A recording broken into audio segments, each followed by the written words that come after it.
Citește românește.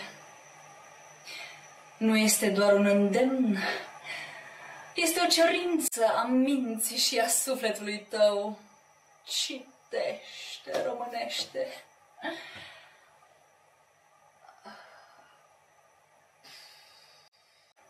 Ce să și citești dacă nu mai vrei să auzi de autorii pe care trebuia să-i tocești la școală?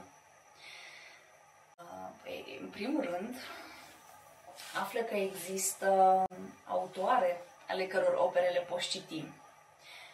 Fie că vrei să descoperi personajele universului feminin complex ale autoarei Hortensia Papadat-Bengescu sau spiritul evocator prozei scrise de Otilia Cazimir, sau că vrei să descoperi piesele și poeziile scrise de copilul geniu Iulia Hașdeu, alături de alte nume precum Elena Farago, Sofia Nădejde, Izabela Sadoveanu, Dana Dumitriu, Alice Voinescu, Cela Serghi și multe altele. Află că există autoare contemporane ale căror opere le poți citi.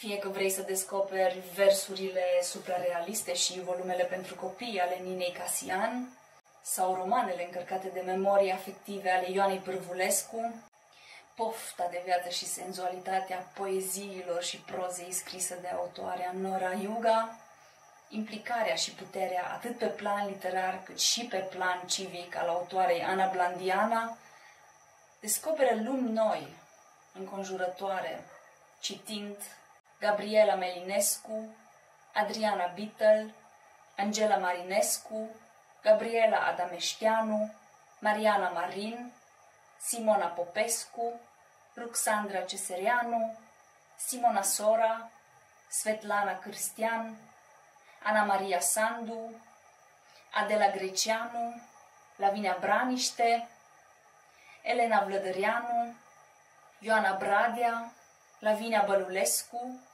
Doina Ruști și multe altele. Citește! Sigur găsești ceva pe gustul tău care să te inspire.